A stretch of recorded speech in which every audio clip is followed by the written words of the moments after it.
Hello everyone, चलिए तो हम लोग स्टार्ट करते हैं बॉन्डिंग का next topic, that is VSEPR theory. ठीक है, व्हाट इज़ विस्पर थ्योरी। बिना कोई समय को गंवाए हुए हम लोग स्टार्ट करें। और एक चीज़ मैंने सोचा आप लोग को बता दूं, ये जो क्लास जो आपका हो रहा है, ये क्लास मतलब एक तरह का लाइव तो नहीं है, बट मैं आपके साथ चैट बॉक्स में रहूँगा। मतलब इसमें कुछ एक सेटिंग था, मैंने उसे क्लियर कर लिया और मैं आपके साथ चैट बॉक्स में रहूँगा जब ये प्रीमियर हो रहा होगा फर्स्ट टाइम। तो ओके, तो चलिए वो आपके साथ आपकी सहूलियत के लिए मैं फ़र्स्ट टाइम में रहूँगा। अगर आपको कोई किसी तरह का डाउट होगा तो मैं शायद जितना भी प्रॉब्लम सॉल्व कर सकूँ, that's okay. But after the finishing of video, जब एक बार वीडियो फिनिश आउट हो जाएगा देन आप उसको फिर से आप देख करके सारा अपना क्लियर कर सकते हैं। फिर भी अगर कोई प्रॉब्लम रह जाएगा तो मोस्ट वेलकम, आप कमेंट बॉक्स में कुछ भी मेंशन कर सकते हो। बट लाइव सेशन में मैं आपके साथ रहूँगा। चलो आओ, चलो देखो, what is valence shell electron pair repulsion theory. एक एक देखिए, सारे वर्ड्स का पहला alphabet VSEPR, VSEPR. This is VSEPR theory. तो एक्चुअल में ये क्यों आया, तो याद रखिएगा, एक्चुअल में जो ज्योमेट्री ऑफ मॉलिक्यूल है, मतलब रियल ज्योमेट्री यानी रियल स्ट्रक्चर कह सकते हो, रियल ज्योमेट्री ऑफ मॉलिक्यूल, ये बताने के लिए आया था आपका क्या, विस्पर थ्योरी। तो विस्पर थ्योरी किससे आया था कि किसी भी मॉलिक्यूल का रियल स्ट्रक्चर हमें जानना था, क्योंकि हाइब्रिडाइजेशन तो एक जनरलाइज्ड कह दिया, बट ऐसा नहीं होता था। जैसे ही लोन पेयर आता था स्ट्रक्चर बिगड़ जाता था। तो उसका जो रियल ज्योमेट्री था उसको बताने के लिए क्या आया, valence shell electron pair repulsion theory, जिसको हम शॉर्ट में जानते हैं विस्पर थ्योरी। ओके, आइए इसको हम लेके करके डील करेंगे। पहला पॉइंट देखो, कहता है when central atom having only bond pair, केवल अगर बॉन्ड पेयर होगा तो उसका मॉलिक्यूल का जो स्ट्रक्चर, दिन शेप ऑफ मॉलिक्यूल कैसा होगा, सिमेट्रिकल या रेगुलर, यानी जो हम लोग वहाँ पढ़े थे हाइब्रिडाइजेशन में जो पढ़ के आए। चलो दो एग्जाम्पल हम देखते हैं। जैसे हमने वहाँ पढ़ा था BeCl2, बोलो बेरिलियम का एटॉमिक नंबर कितना, 4। कैसे लिखते हैं, 2 और 2, बाहर में कितना इलेक्ट्रॉन, 2, यानी वैलेंस इलेक्ट्रॉन 2 है। और बेरिलियम हमें पता है इस तरह से बॉन्ड बनाएगा, दोनों चला गया इसका बॉन्ड में, सिग्मा है, यानी कि गौर से देखो 2 सिग्मा के लिए हाइब्रिडेशन क्या था, sp, और sp के लिए इसका शेप कैसा होता था, लीनियर। तो यहाँ पे चूंकि कोई लोन पेयर नहीं है, केवल क्या है, बॉन्ड पेयर, और केवल बॉन्ड पेयर होगा तो शेप ऑफ मॉलिक्यूल कैसा होगा, सिमेट्रिकल, मतलब ये 2 बराबर हिस्से में बटेगा, और इसी को हम क्या कहते हैं, रेगुलर स्ट्रक्चर या सिमेट्रिकल स्ट्रक्चर। एक और एग्जाम्पल देख लो, जैसे BCl3, बोरोन का एटॉमिक नंबर बोलो 5, इसे हम कैसे लिखेंगे, 2 और 3, ये है मेरा वैलेंस इलेक्ट्रॉन। ठीक है, तो अब गौर से देखो BCl, Cl और Cl, बाहर में 3 इलेक्ट्रॉन था, और गौर से देखो ये तीनों इलेक्ट्रॉन इस तरह से इसमें बाइंड किया कि यहाँ पे हमें 3 केवल आपका बॉन्ड पेयर नज़र आ रहा है, मतलब 3 बॉन्ड बना लिया। तो तीनों का तीनों कहाँ चला गया, बॉन्ड में। हाइब्रिडाइजेशन इसका क्या होगा, sp2, और यहाँ शेप आपको कैसा दिख रहा है, प्लेनर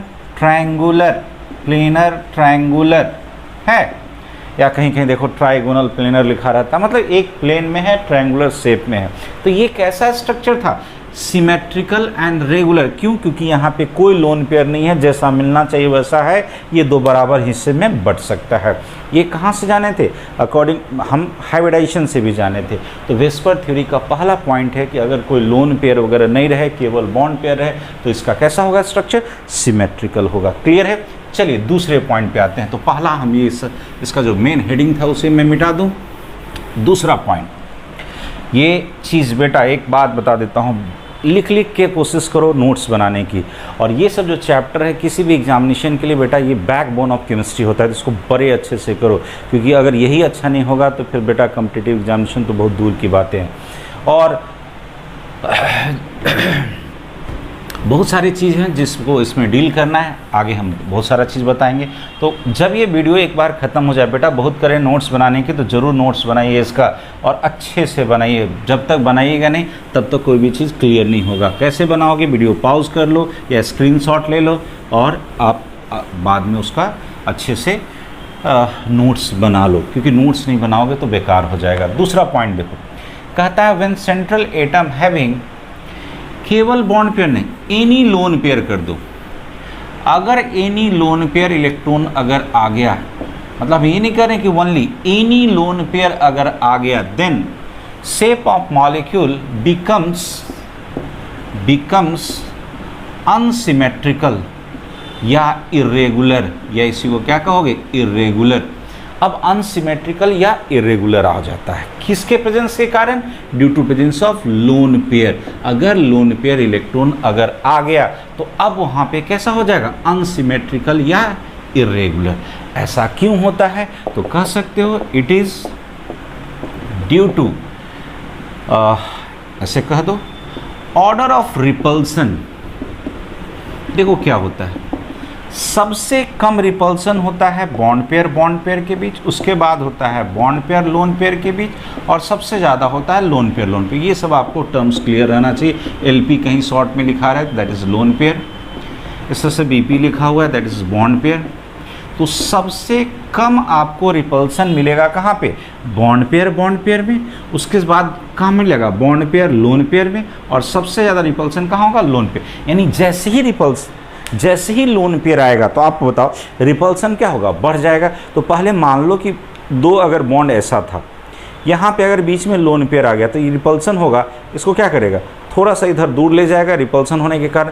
तो जैसे ही ये दूर जाएगा अब इसका शेप क्या होगा, बिगड़ गया। तो ये जो बिगड़ गया तो कैसा हो गया, इरेगुलर। अब वो दो बराबर हिस्से में नहीं बटेगा तो कैसा हो गया, अनसिमेट्रिकल। किसके कारण, लोन पेयर के कारण। क्यों, तो ये चीज़ याद रखिएगा, आपको ऑर्गेनिक में भी बहुत काम आएगा। इस सबसे कम रिपल्सन किसमें, बॉन्ड पेयर में, उसके ज़्यादा बॉन्ड पेयर लोन पेयर में, उससे ज़्यादा lone pair bond pair. Lone pair में सबसे ज़्यादा रिपल्सन होगा जहाँ दो लोन पेयर एक साथ दिखाई दे। तीसरा पॉइंट कहता है, याद रखोगे कि कहता है by the presence of one loan pair electron. अगर कहीं किसी मॉलिक्यूल में एक लोन पेयर ऑफ इलेक्ट्रॉन अगर आ जाए, by the presence of one loan pair electron, the bond angle changes by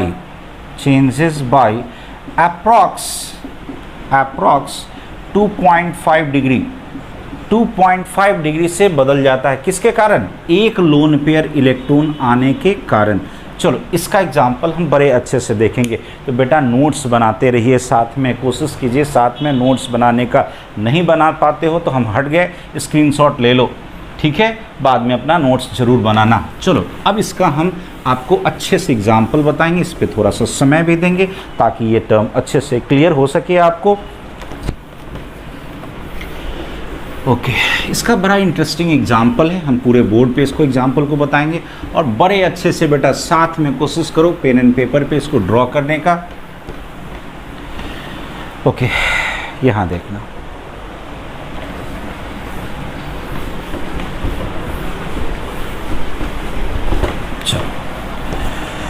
जैसे हमने 3 एग्जाम्पल ले रहे हैं, एक ले रहे हैं CH4, एक ले रहे हैं NH3 और एक ले रहे हैं H2।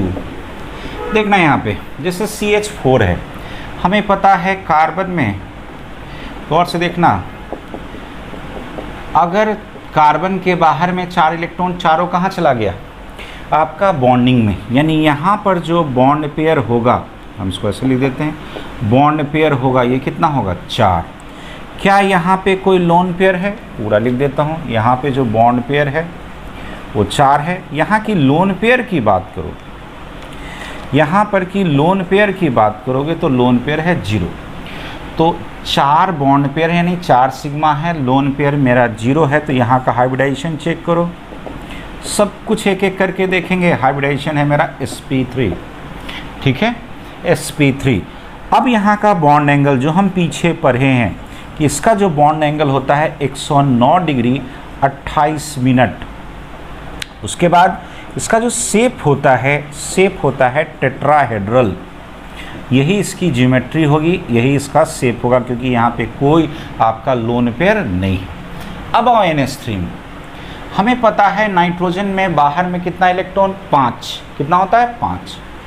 ये 3 हाइड्रोजन से बॉन्ड बनाए हुए हैं और 2 इलेक्ट्रॉन यहाँ पे बच गया, तो ये मेरा क्या रहेगा, एक लोन पेयर। यानी यहाँ पे मिला 3 बॉन्ड पेयर और एक लोन पेयर, ऐसे भी लिख दूँ यहाँ पे 0 लोन पेयर, एक 4 बॉन्ड। फिर यहाँ पे 3 और 1 4, 4 के लिए यहाँ भी हाइब्रिडेशन कैसा होगा sp3। अब गौर से देखो बॉन्ड एंगल यहाँ पे चेंज करेगा। हमने क्या सिखाया, एक लोन पेयर आने से, ध्यान दोगे, एक लोन पेयर आने से अप्रॉक्स कितना से बदलता है, 2.5 डिग्री। अब यहाँ पे एक चीज़ ध्यान देना, 1 डिग्री में होता है तकरीबन 60 मिनट। कितना होता है, 60 मिनट। तो 0.5 डिग्री मतलब कितना हो जाएगा, 30 मिनट्स। 1 डिग्री में होता है आपका 60 मिनट।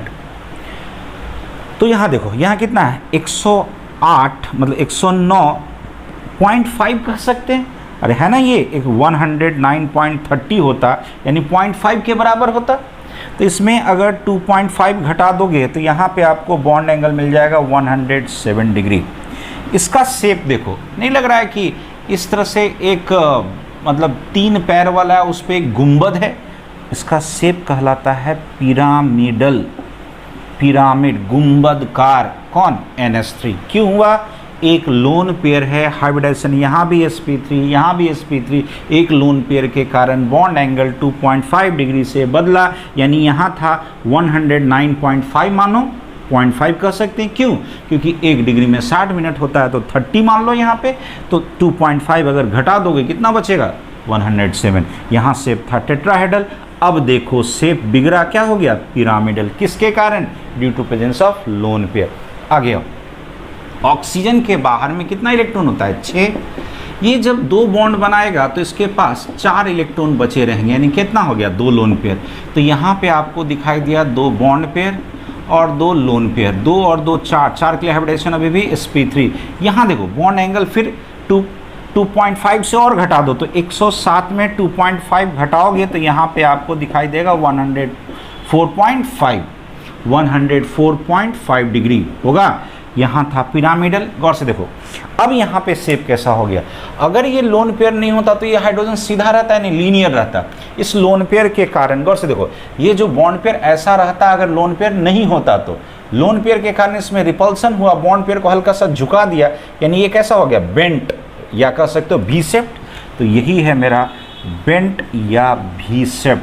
पता नहीं ये तीनों बेसिक स्ट्रक्चर कितने बार पूछा गया है, तो ये आपको बिल्कुल क्लियर रहना चाहिए। इसका आप स्क्रीनशॉट लो, मैं एक बार फिर से समझाता हूँ। देखो मैंने क्या कहा, मैंने आपको कहा CH4 बाहर में कितना इलेक्ट्रॉन, 4 हो गया बॉन्ड में, बॉन्ड पेयर कितना, 4, कोई लोन पेयर नहीं है, हाइब्रिडेशन sp3। इसका शेप टेट्राहेड्रल, बॉन्ड एंगल 109.5 कह लो यार, 109 डिग्री और 28 मिनट्स। NH3 में एक लोन पेयर है, 3 बॉन्ड पेयर है, अभी भी हाइब्रिडेशन कितना होगा, 4 के लिए sp3। लेकिन बॉन्ड एंगल चूंकि 2.5 से बदलेगा तो कितना हो गया, 107। और शेप कैसा लग रहा है, एक गुंबद के जैसा, यानी पिरामिडल। क्लियर है। अब आओ H2O में, 2 बॉन्ड पेयर, 2 लोन पेयर, कितना हो गया, 4 के लिए sp3।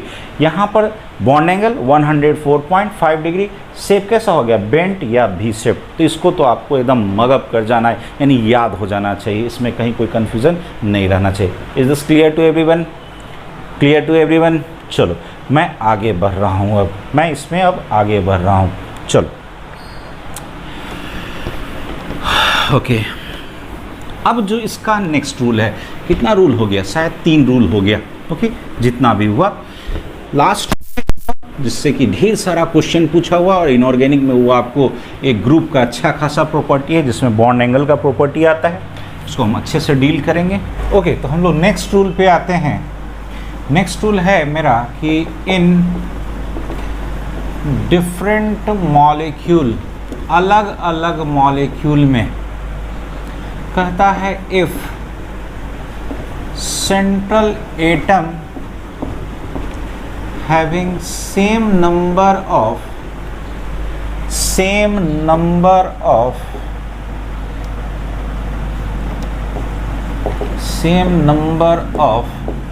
Loan pair and same side atom, और सेम साइड एटम हो तो कहता है देन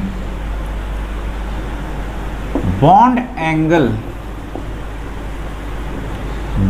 एंगल डिपेंड्स ऑन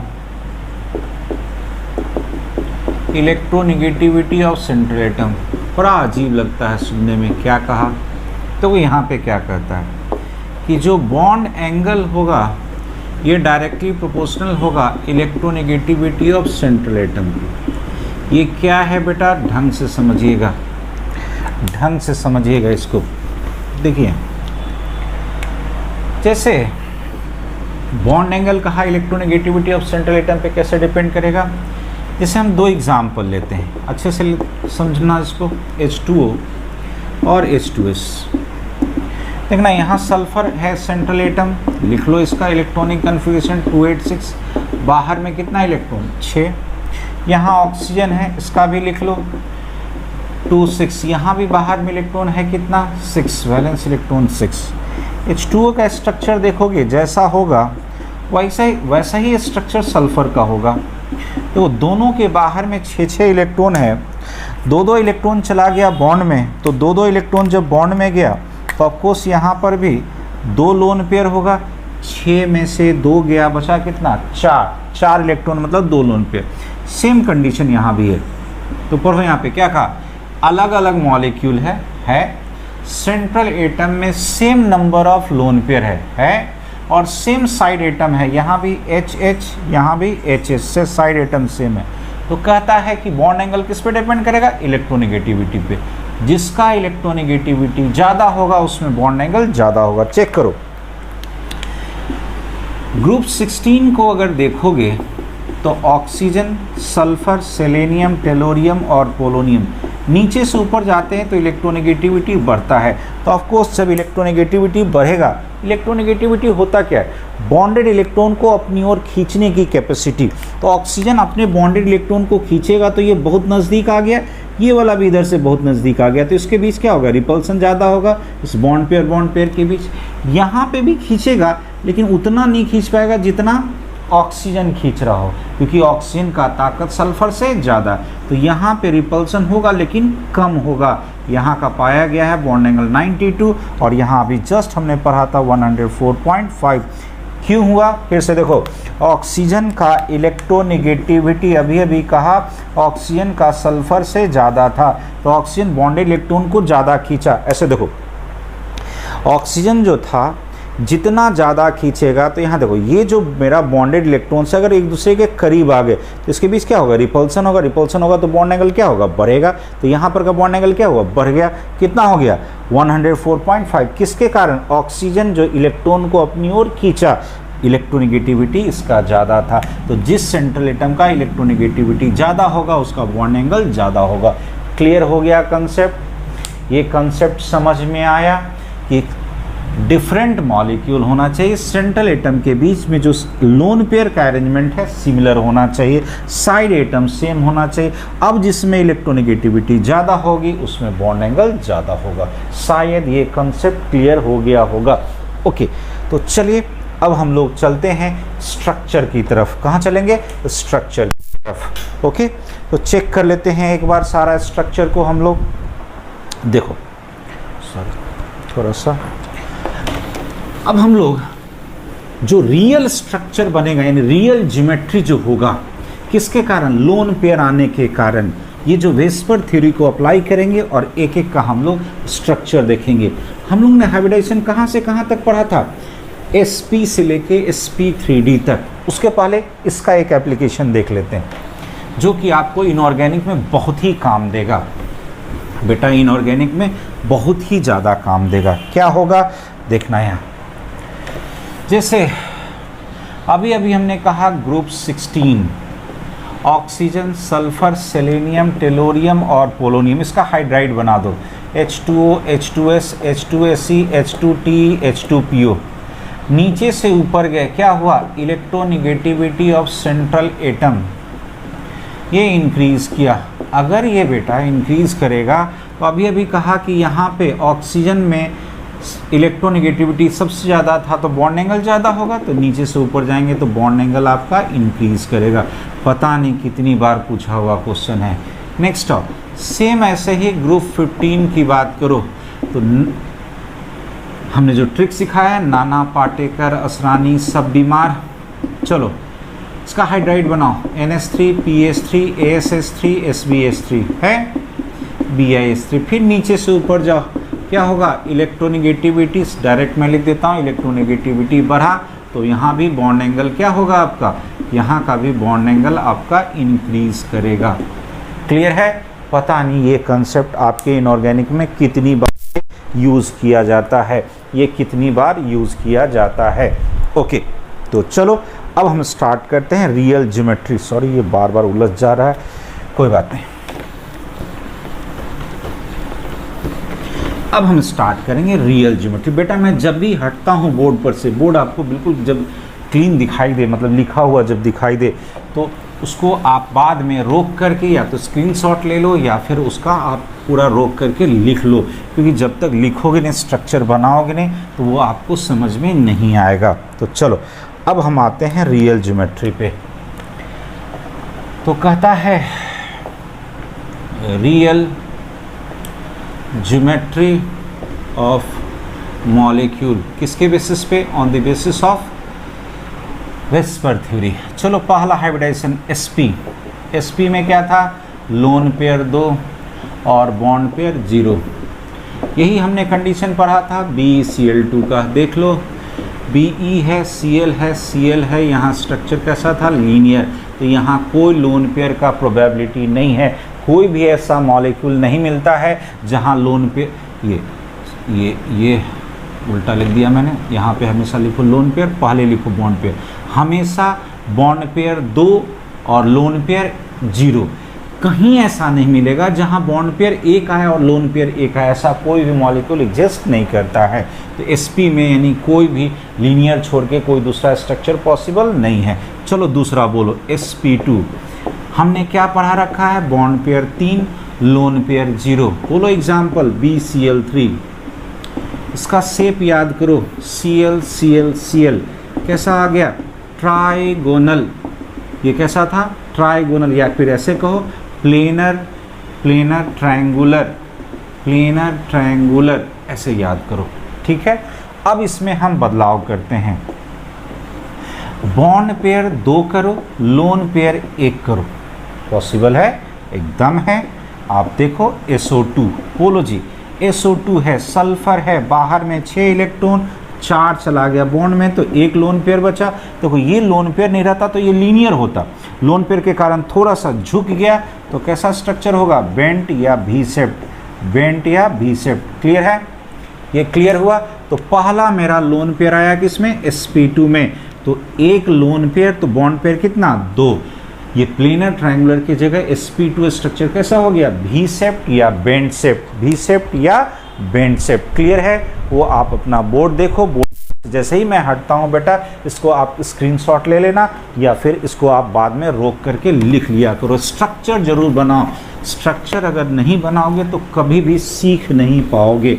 चलो इसके बाद जो sp3 है, sp3 को हम लोगों ने 2 बार पढ़ रखा है। इसके पहले भी अभी थ्योरी में हमने sp3 का आपको 3 स्ट्रक्चर बताया था, जस्ट इसका जब थ्योरी जस्ट अभी जो पढ़ा रहे थे।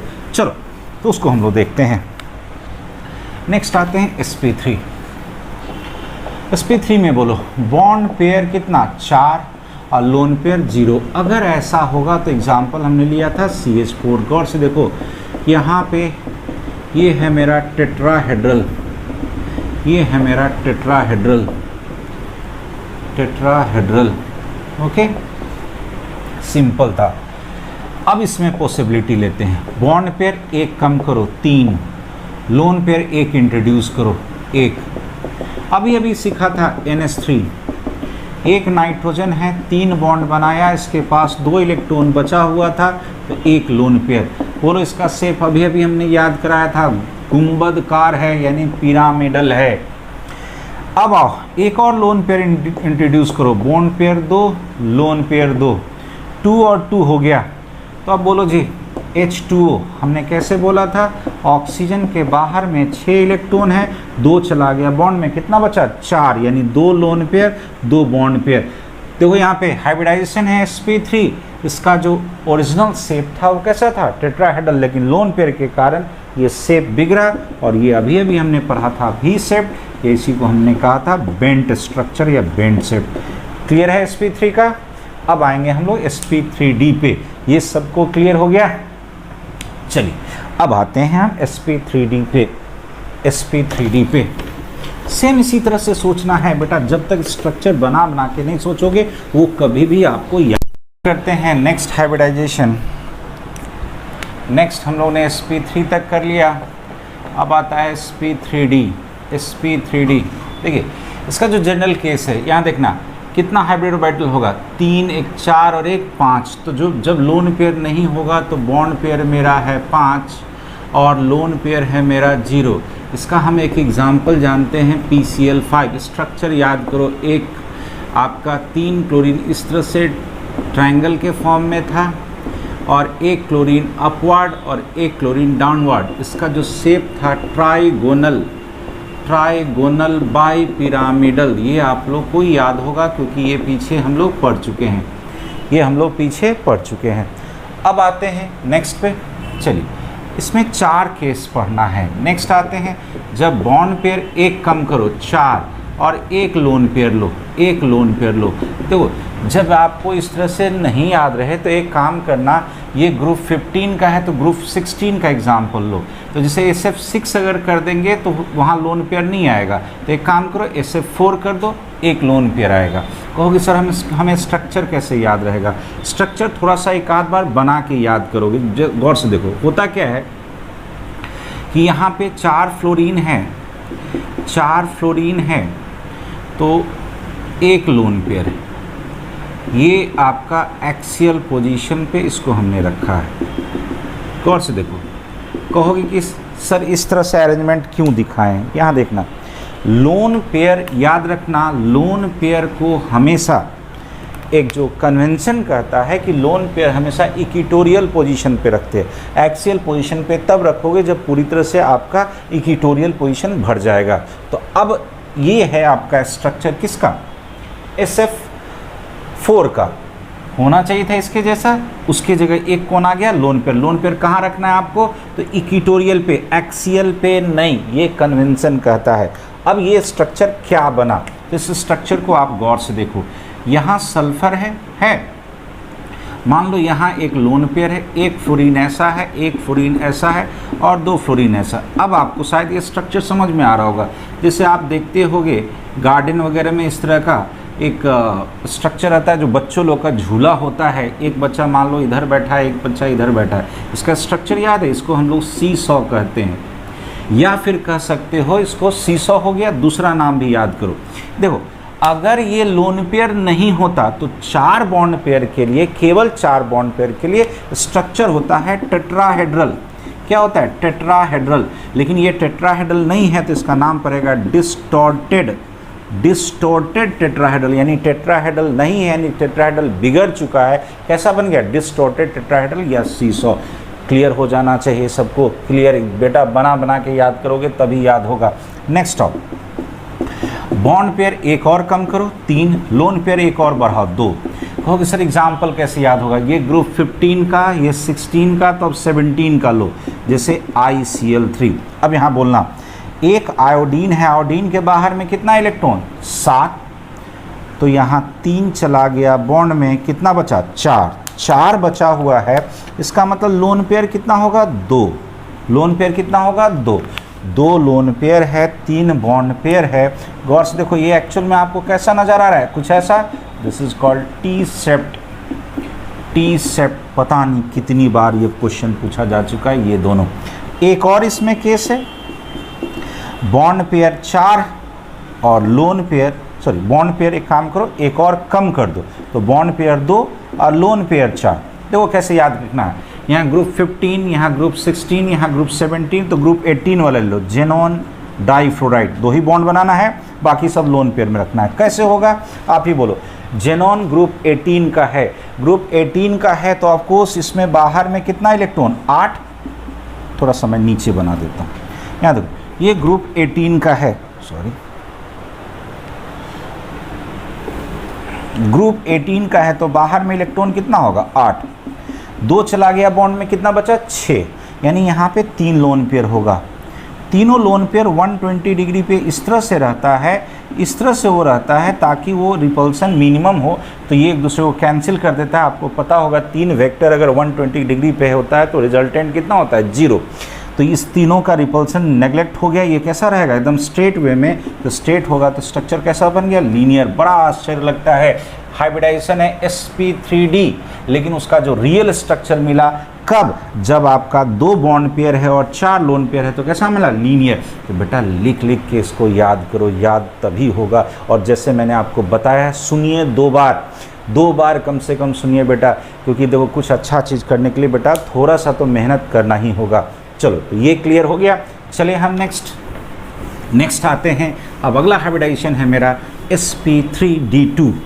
sp3d2 बेटा हम जैसे ही हटते हैं, आपको जिस वक्त बोर्ड आपको पूरा दिखाई दे, उस वक्त जब दूसरी बार आप वीडियो देख रहे हो, तो काइंडली आप लोग से एक रिक्वेस्ट है कि उसे आप पॉज कर लो, और पॉज करके वीडियो आप अच्छे से नोट्स बनाने की कोशिश करो। चलो नेक्स्ट है मेरा sp3d2।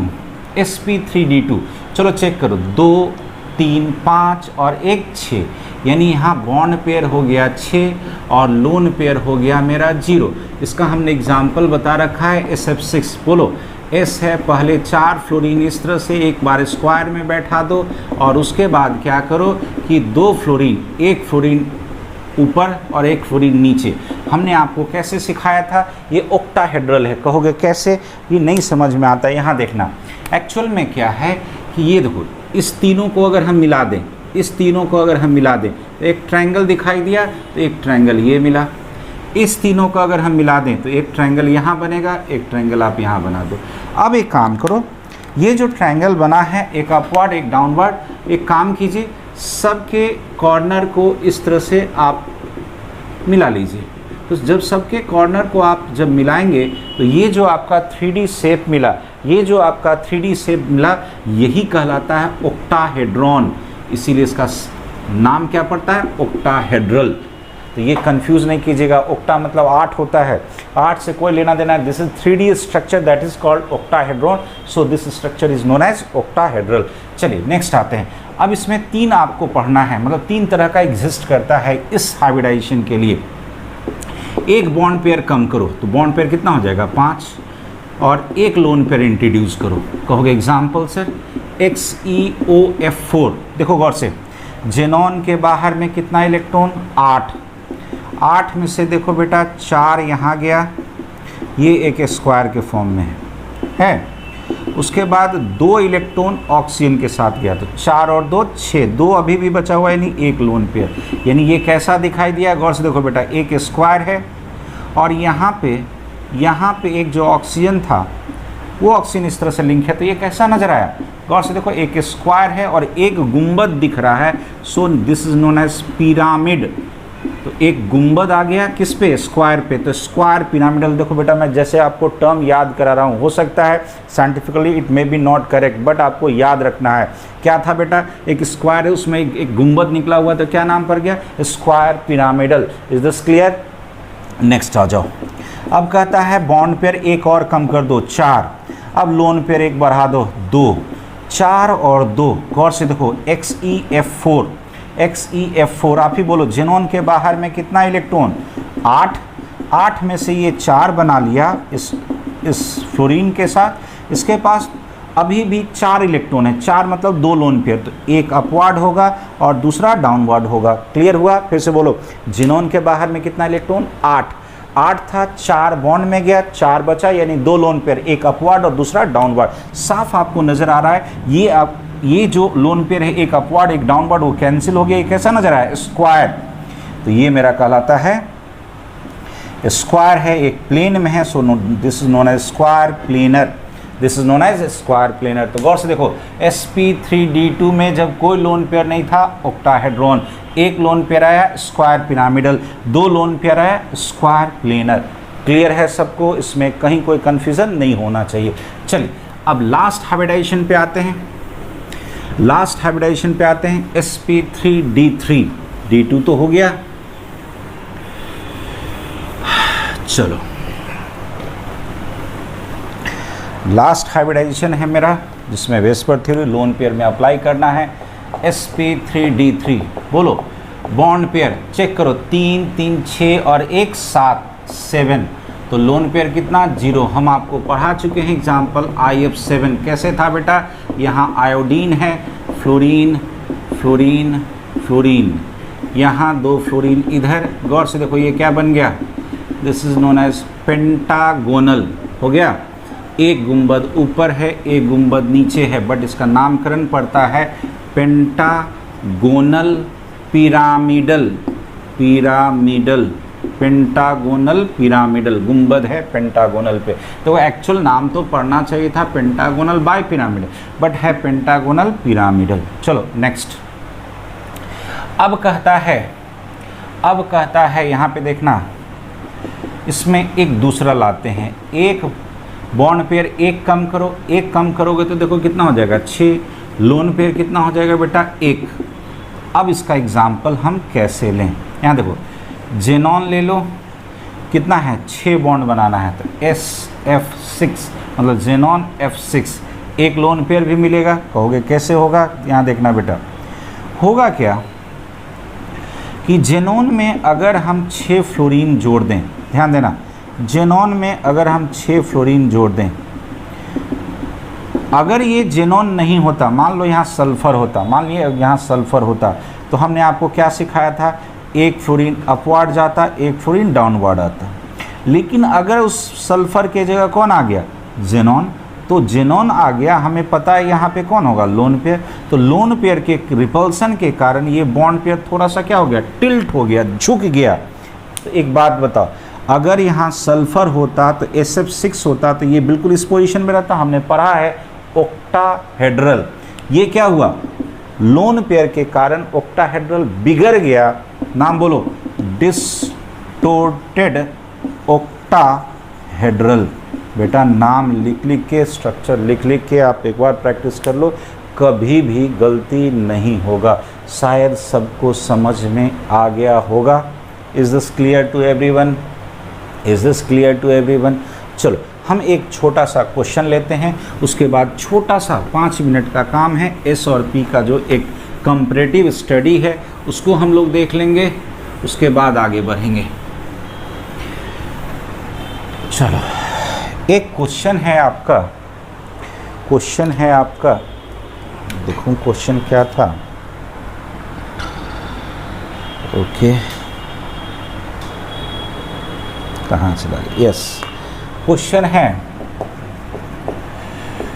Bond angle of ClPCl in PCl2F3।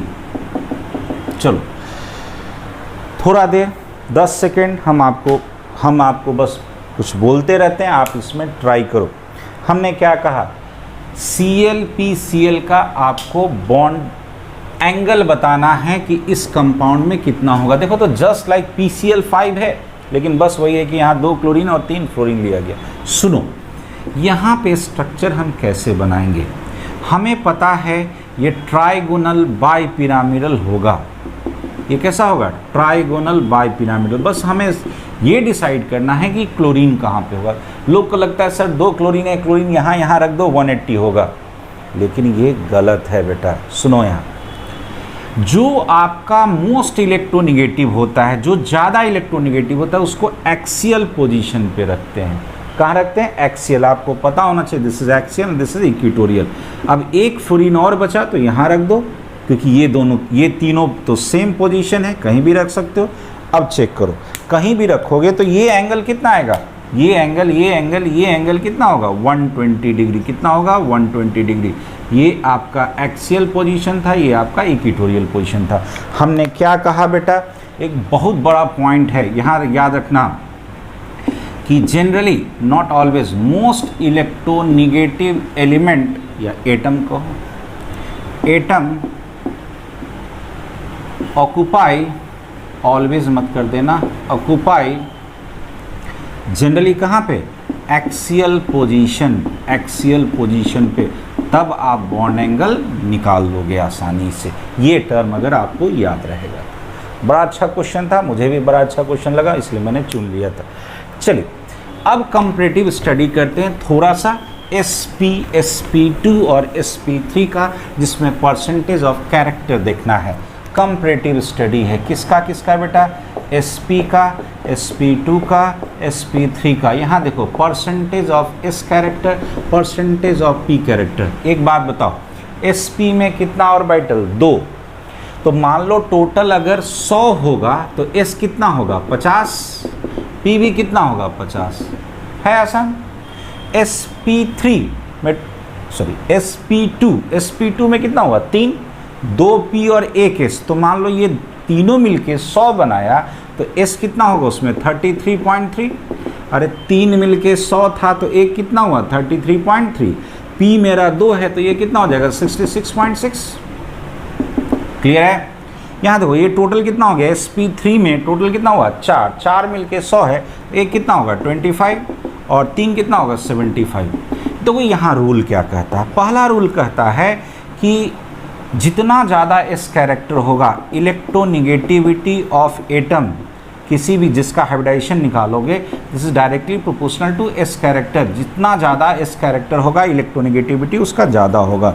दूसरा कहता है shape and energy, shape and energy, this is directly proportional to P character, this is directly proportional to P character. तो ये जो पहला एप्लीकेशन है बेटा, ये आपको सबसे ज़्यादा ऑर्गेनिक में यूज़ होगा। इसको अभी जस्ट हम आप एक छोटा सा एग्जांपल से बताते हैं।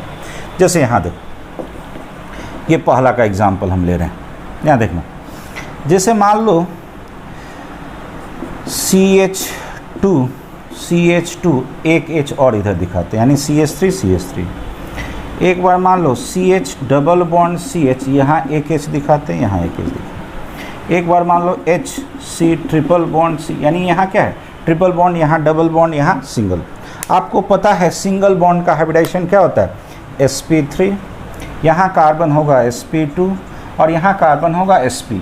ये जो हाइड्रोजन है, ये जो हाइड्रोजन है, ये जो हाइड्रोजन, ढंग से सोचिएगा, ये लास्ट वाले को सोचिए ढंग से। यहाँ देखो इस कार्बन पर जो हाइड्रोजन है, हमें पता है इसका हाइब्रिडाइजेशन क्या है SP, यानी परसेंटेज ऑफ S कैरेक्टर ज़्यादा। S कैरेक्टर अगर ज़्यादा होगा तो उसकी इलेक्ट्रोनिगेटिविटी ज़्यादा होगी। बोलो इलेक्ट्रोनिगेटिविटी क्या था, इलेक्ट्रॉन खींचने का ताकत। तो जैसे ही ये इलेक्ट्रॉन को अपनी ओर खींचेगा तो यहाँ पर माइनस और यहाँ पे क्या होगा प्लस। इस देखो इस हाइड्रोजन पे इतना प्लस हो गया, ये एसिडिक हो जाता है। कैसा हो जाता है, एसिडिक हाइड्रोजन एटम बन जाता है, यानी एसिड की तरह बिहेव करता है। तो यानी इधर से जब हम इधर जाएंगे तो इसका एसिडिक कैरेक्टर क्या हुआ बेटा, बढ़ा। एसिडिक कैरेक्टर क्यों बढ़ा, क्योंकि इसमें percentage of S character, percentage of S character क्या हुआ, बढ़ा। समझ में आया।